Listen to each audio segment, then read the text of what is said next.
I sat there on the ground for what seemed like an eternity. My mind lost in what I just experienced. Am I losing my mind? Monsters are real? Then another thought popped into my head, what does my mom know? I stand up and dust myself off. I gather my broken thoughts and I make my way into the house. I step through the threshold and my anger takes hold. Mom, I yell, staggering into the house. What the fuck is going on? I said, confused and angry.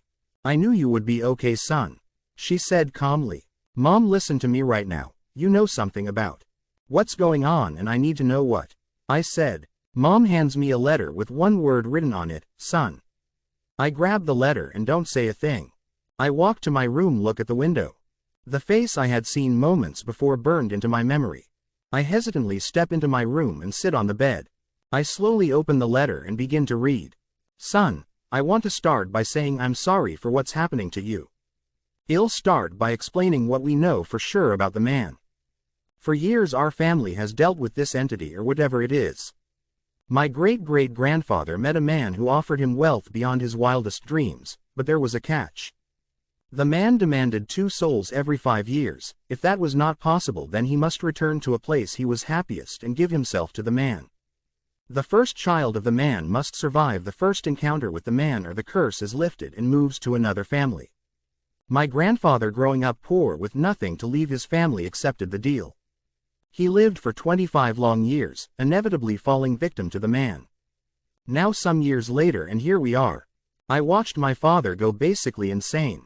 He wouldn't talk to anyone and he locked himself in his basement. I never heard my father tell me he loved me until the day I lost him. I promised myself I'd figure a way around that. I chose war instead of cold-blooded murder. When I was your age, I watched my father walk into a bathroom at a baseball game and he never come back out.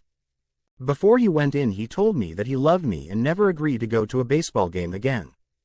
He gave up and pushed the curse to me. It's hard to accept, but I will disappear. You will have to push through the loss of me and fight to figure out how to end this curse. My father lived till 53, the curse given to him at 18. My father took 14 lives in order to protect me as long as he could. At the time of writing this letter, I have given the man 6 lives. I wish I could give you more time, but I cannot bring myself to take a life for no reason. War was an excuse, a way to bury the demon that the man ultimately wants you to become. I was forced out of the military due to mental health issues. It feeds off of the fear and dismay of others. You will hear him, see him, and feel him. He will torture you in ways I can't even begin to explain. He will talk to you and show you things that will disgust you. You have to ignore it and go on with life as long as you can. It's all a big test. I couldn't figure out how to stop the man, but you can.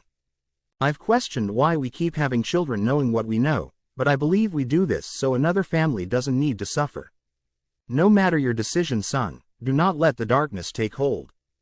Do what you must to live life, keep our secret to yourself, and remember the father I was, son. I love you more than you'll ever know. Dad. I folded the note and put it in my pocket. I couldn't tell you where my mind was at that exact moment. How do you closet the things I've seen? Do I have it in me to kill someone? My mind went blank and I started to panic. A noise at my door catches my attention. Knock knock. Mom says, oddly calm. Did you read the letter, son? She said. Yay, Mom, I did. I said, tears welling. Before your father and I got married, he told me the story. I chose to stay with him and take on this burden together. I chose to give him a son to help end this thing. She said. Mom, why couldn't Dad tell me about this before any of it happened? I asked. She explained to me that they didn't tell me because they didn't want my childhood ruined. I understood that but thought maybe a little warning would have went a long way. So now I'm cursed? I asked fearfully. Yes, son, you are, she said calmly again. Of course I thought it was weird she was so calm, but she did deal with this for the last 20 years. I stood there confused and afraid. A curse pinned to me like an evil little sticky note for later. Nothing I could do or say could make my mind slow down. God damn it, a curse, huh? I thought to myself. Whatever you decide to do, son, it'll be behind you the whole way. She said. So the man doesn't bother you at all? I asked. No, that's not how it works, son. She said. As far as your father knew, There were no real rules to follow. The man requires 2 human souls every 5 years or you die. That's that, she said. Oh great mom, let me get right on that. My sarcasm bleeding through my anger. Kind of a lot to unpack, mom, don't you think? I said. You're right, Tony, it is a lot to unpack. So unpack it now because you don't have much time. She said. What is that supposed to mean, mom? I asked. My mom was acting as though none of this mattered.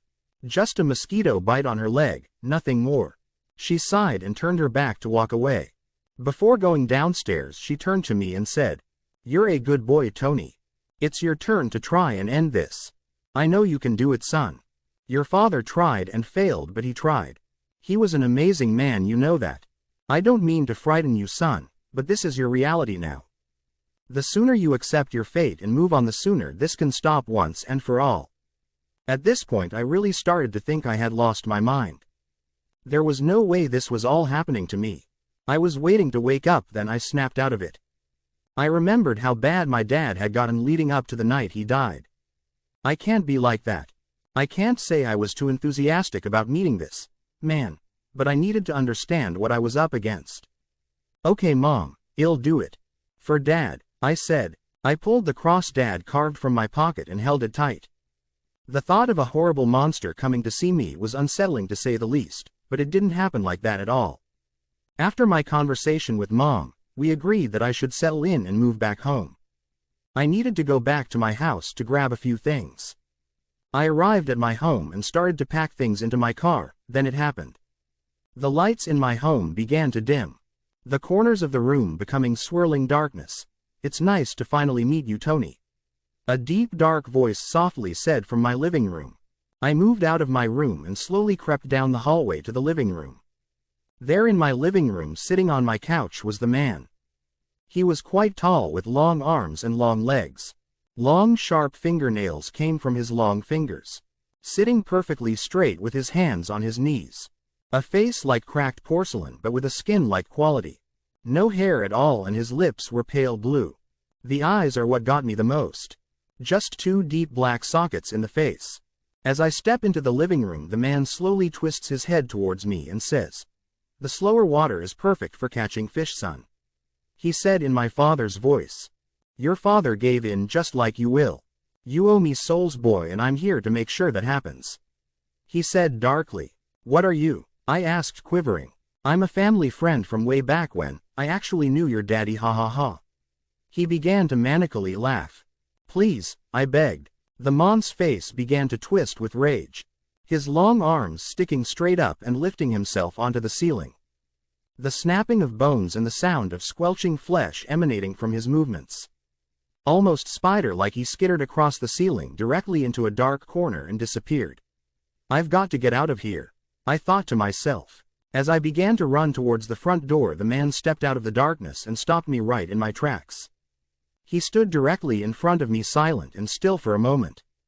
He slowly lifted his hand and raised a finger towards my shoulder. He drove his fingernail into my shoulder and grabbed me by the neck with his other hand. White-hot pain shot through my arm and chest like someone set me on fire. Remember this pain, boy, it's just the beginning. I want my souls or you can join your family, he said through dagger teeth.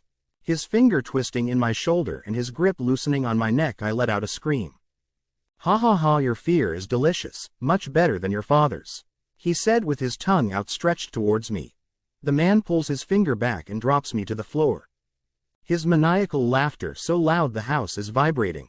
My ears begin to throb, his laughing getting louder and louder. Glass starts to shatter all around me. I cover my ears and close my eyes as I fall into the fetal position. The sound stops almost immediately. I open my eyes and I'm standing up. The house looks completely normal and there's no sign of anything that just happened. The man had disappeared for now, but I knew it wasn't the last I'd see of him. I made my way back to my mom's. No matter what I kept telling myself, I still felt like I would wake up at any time. The drive back to mom's was pretty dark. My mind wandering into parts unknown. I forgot the entire drive when it was all said and done. I pulled up to my mom's house and sat in the car for another 10 minutes. I took a deep breath, opened my car door, and made my way into the house. I greeted my mother, not a word spoken about the man at all. I get to my room and drop into the bed, exhausted from everything. My mind was blank and I was calm. Apparently the man didn't like that much. A hand springs from my mattress under me and covers my mouth while the other arm slithered around my torso and held me against the bed. A face began materializing out of my pillow right next to my head. "Never forget me, I am you," he whispered into my ear. I didn't move even slightly. I could feel the fear building inside of me like some sort of fucked up boiler. He was feeding on it and it seemed to delight him. Are the souls just a way to keep the victim fearful? You kill because you're afraid to die. That fear alone seems to satiate its hunger. But how do you not be afraid of something like this? The entire thought was cleansed from my mind at an instant. A long sandpaper-like tongue scrapped across my forehead down to my neck. "You owe me, boy, and I expect payment," the man said through a sinister smile. His arms slithered back into the mattress and his face disappeared into the pillow. A haunting laugh fading into nothing. I began to sob, finally breaking down. All of this because of money. Why? I kept thinking to myself. Why would you put your future generations in jeopardy for wealth? I said out loud. I sigh and wipe the tears from my face, remembering my father's note and the way he said to ignore it. I'm not sure how to do that, but I'm going to need to find a way. I passed out and woke up the next morning to an eerie calmness. How often was this thing gonna show itself to me? I thought. I got through most of the day pretty normally. Went to bed that night and woke up again with no sign of the man. I could feel him though, if that makes sense. His eyes burning into my back. 5 months go by and nothing. Aside from the weird feelings of being watched and whispers every now and then, it was basically uneventful. The thought of killing someone waging a battle in my head with my moral values. I could understand why my grandfather locked himself away. The feeling of planning a murder is worse than the murder itself, it seemed. I'd be at work and begin to daydream about how to do it. It honestly made me feel like the monster, but I had no choice. It would be 2 more years before I finally deposited my first soul. I was on my way home from work one rainy night. Boy, the mont's voice piercing my ears. At that moment the steering wheel rips out of my hand and I begin to slide. A car coming the opposite direction swerves out of my way and drives off the road. I screech to an abrupt stop in the middle of the road, hop out of my car. He moved closer until the driver's feet were dangling in face. That familiar feeling of pure terror emanating from my body. His evil song flooding my mind like some fucked up hymn. I clenched my eyes shut and covered my ears.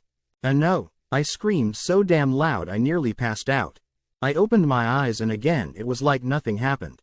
Again I was clutching the cross my father carved. Like some impulse my body had to this trauma. The driver had succumbed to his injuries and it was found to be an unfortunate accident. If I wasn't crazy before, I sure felt crazy now. I may not have directly killed the driver, but I wasn't strong enough to ignore the man. I lay here in bed, not afraid or sad, but calm. I knew I wouldn't see the man for a while and I still had time to figure out the last soul before my next 5 years. That night I dreamt of the driver's silhouette dancing in the moonlight on the road. The sound of squelching and bones snapping. The man standing in the background, quiet, staring, silently smiling.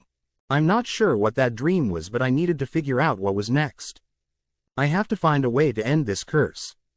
That's the end of this story. If you found it engaging, please give it a thumbs up and don't forget to subscribe for more content like this.